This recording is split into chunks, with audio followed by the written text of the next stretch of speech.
Assalamualaikum warahmatullahi wabarakatuh. Ya Rabbil alamin wa bihi nasta'in ala umuri dunya waddin. Shalatu wassalamu ala asyrafil anbiya'i wal mursalin sayyidina Muhammad wa ala alihi wa sahbihi ajmain. Wa ba'd. Rabbi yassir wa la tu'assir, rabbi tamim bi khair. Al-Fatihah.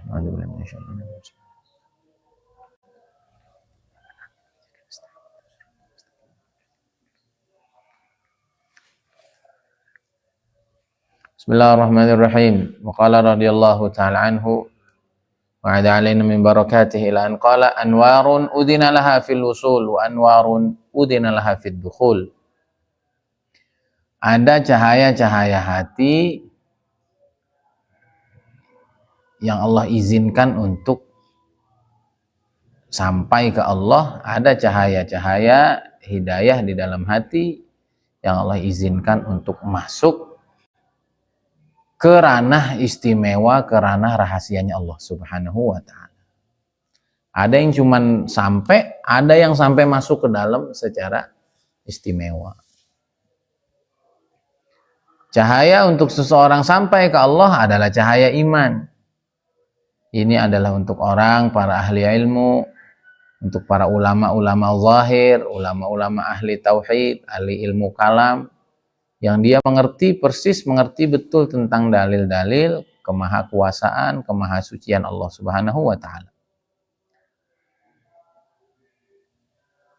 Akan tetapi hatinya belum lepas dari selain Allah Subhanahu wa ta'ala, sehingga hatinya banyak terisi dengan gambar-gambar makhluk, dengan keagungan-keagungan makhluk, sehingga cahaya iman itu hanya sampai pada permukaan hati. Adapun cahaya yang Allah izinkan untuk masuk ke ranah istimewanya Allah Subhanahu wa ta'ala adalah nurul ihsan, cahaya ihsan, yaitu cahaya yang membuat seseorang senantiasa hadir bersama Allah, hilang dirinya bersama kepentingan dunia dan kepentingan dirinya. Mengapa? Karena mereka sudah mengosongkan hatinya dari selain Allah. Yang apabila cahaya ini sudah masuk ke hati, maka dia akan meluas sehingga hatinya penuh hanya dengan Allah Subhanahu wa ta'ala. Kalau tadi hanya di permukaan saja, kalau ini seluruh hatinya terisi hanya dengan Allah Subhanahu wa ta'ala. Ciri orang yang memiliki nurul wasil, nur iman,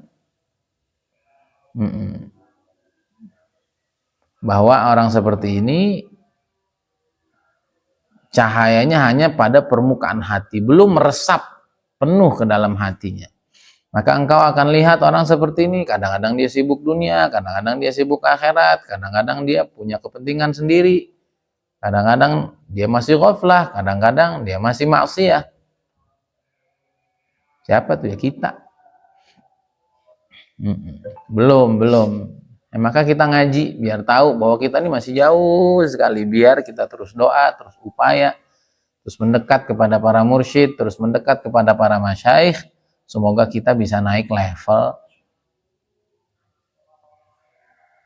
Nah, akan tetapi orang yang mendapatkan cahaya yang istimewa, cahaya ihsan, cahaya yang membuat seseorang tidak pernah lepas sedikit pun, sedetik pun dari kebersamaannya bersama Allah, maka engkau akan lihat sibuknya cuma sama Allah aja. Maksud sibuknya sama Allah aja gimana ya? Bukan nggak ngerjain dunia, bukan nggak punya hubungan dengan makhluk, bukan. Tapi agendanya itu betul-betul agendanya Allah aja. Dia tidak disibukkan lagi dengan kepentingan-kepentingan duniawi, juga kepentingan ukhrawi. Dia tidak sibuk dengan kepentingan dirinya, sibuknya hanya dengan kepentingan dan programnya Allah Subhanahu wa ta'ala. Nah, itu para masyayikh begitu itu. Ya, saya tidak banyak dekat dengan masyayikh dakwah. Ya, Uzairan itu begitu. Ya, pagi musyawarah dakwah, pimpin hirzi dulu. Dari subuh ya, sholat, pimpin hirzi, di situ pimpin musyawarah markas, ya, musyawarah markas, di situ ngajar, ya. Habis ngajar itu istirahat sebentar, nemuin tamu. Bukan nemuin tamu dulu, mimpin zikir, torikot, nemuin tamu. Ya, lama asar ngaji sore makomi. Apa? Makomi. Aduh, kiai. Udah maghrib mimpin hirzi, ngaji sama asatid dulu kalau nggak salah ngajinya itu sahabah ya, dengan hikam atau dengan ihya gitu. Keseringan itu sahabah. Kadang-kadang ya urusan markas juga. Pada isya ada lagi, ntar ngaji sama asatid sampai 11:30 sampai 11:30. Satu istirahat sebentar, 1:30 udah muncul lagi di ruang suluk. Zikir sampai menjelang subuh. Menjelang subuh istighosah sampai subuh.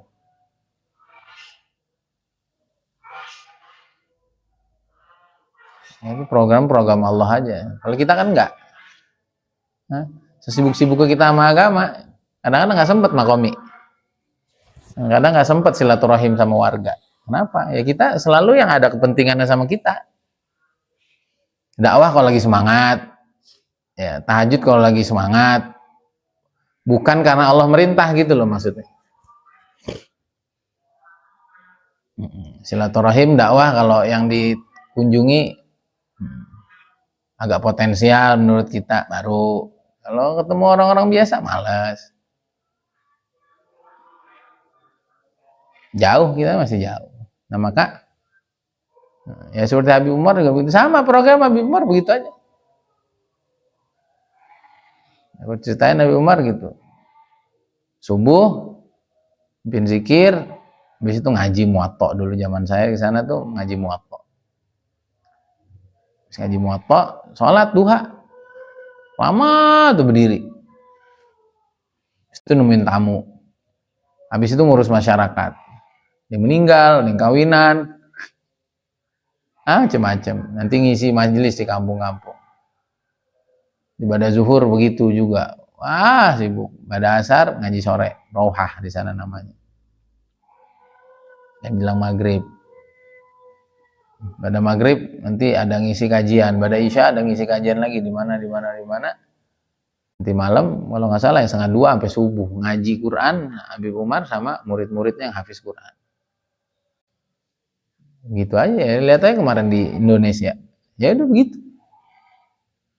Kita kan kalau capek apa ada tamu, ngapain sih tamu, nggak tahu waktu. Beliau enggak, ada tamu ya berarti perintah Allah ya suruh nemuin dengan inbisatul wajhi, dengan basyasyatul wajhi, dengan tolaqatul wajhi, dengan muka yang ceria, udah ceria aja. Kayak nggak kelihatan capek. Nanti orang yang udah Habib capek. Beliaunya menyantai aja. Terus habis capek gitu tidur, enggak sholat. Coba.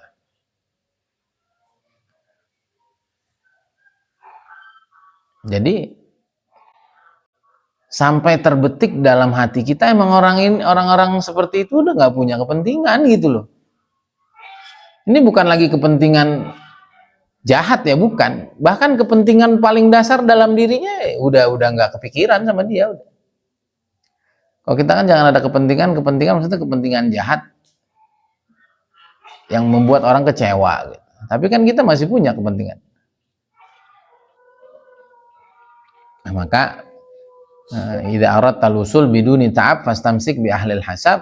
Kalau kita pengen sampai kepada Allah Subhanahu wa taala nggak capek-capek, ya udah pegang teguh saja kepada orang-orang hebat itu, ya ikut, ya pahami sejarahnya, termasuk mencintainya habis-habisan, doain mereka habis-habisan. Semoga dengan itu Allah angkat kita untuk bisa bersama dengan mereka-merekanya yang suci lagi mulia. Nah,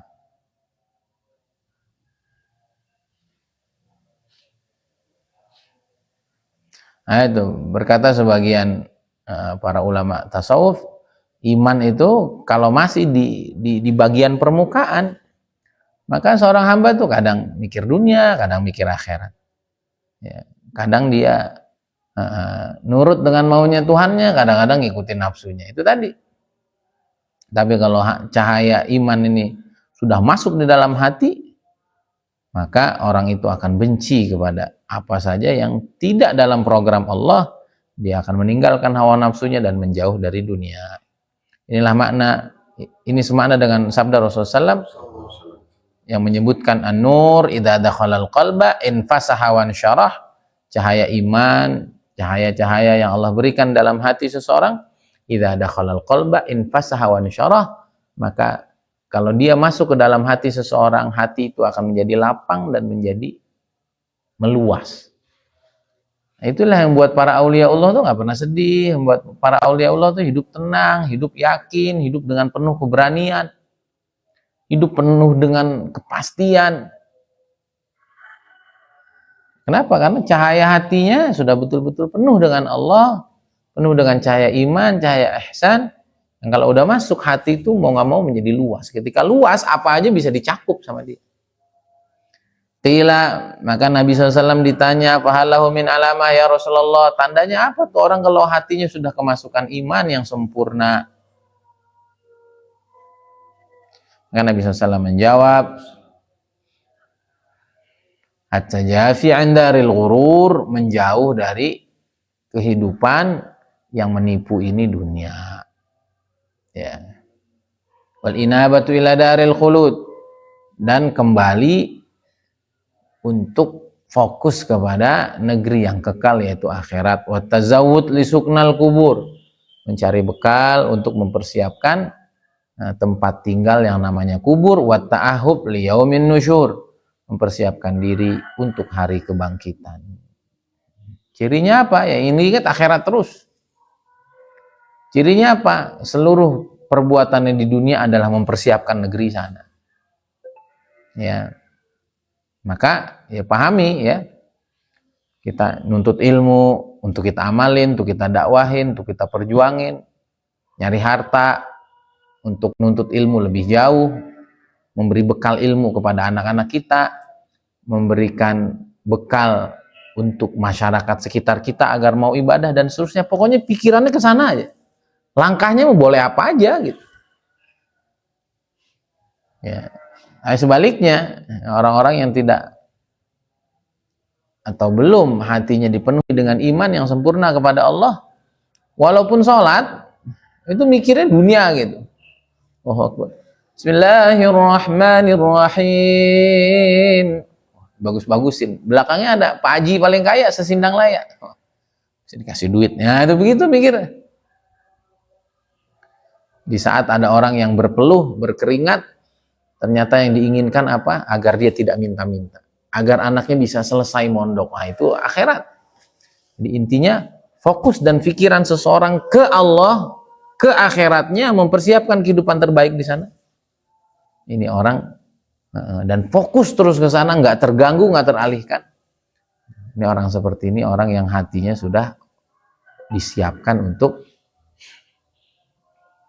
mendapatkan cahaya-cahaya khusus, menjadi orang-orang khusus, masuk ke dalam lingkaran orang-orang istimewa. Nah, jadi cahaya untuk sampai ke Allah, cahaya iman itu ya milik semua orang beriman.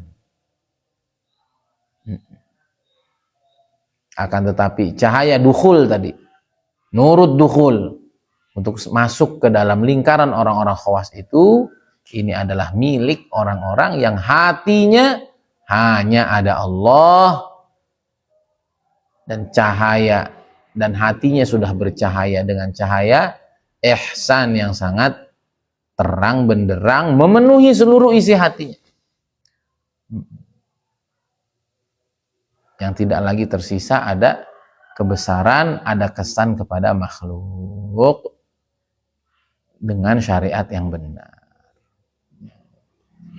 Lagi-lagi kita baru bisa cerita, lagi-lagi kita baru bisa melihat begitulah jauhnya tingkatan kita dengan mereka, dan masih banyak orang-orang seperti ini. Mari kita cintai mereka, dekati mereka, kenali mereka, sayangi mereka, dukung dan bela mereka, ikuti jejak langkah mereka, sambil terus mencintai yang dalam, kirim doa untuk mereka agar Allah SWT ridha.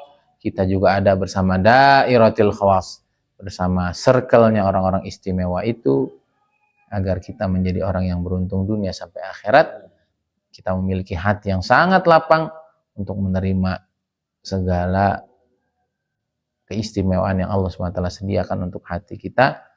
Hadza billahi taufik, subhanakallahumma wa bihamdika asyhadu an la ilaha illa anta astaghfiruka wa atubu ilaik. Assalamualaikum warahmatullahi wabarakatuh.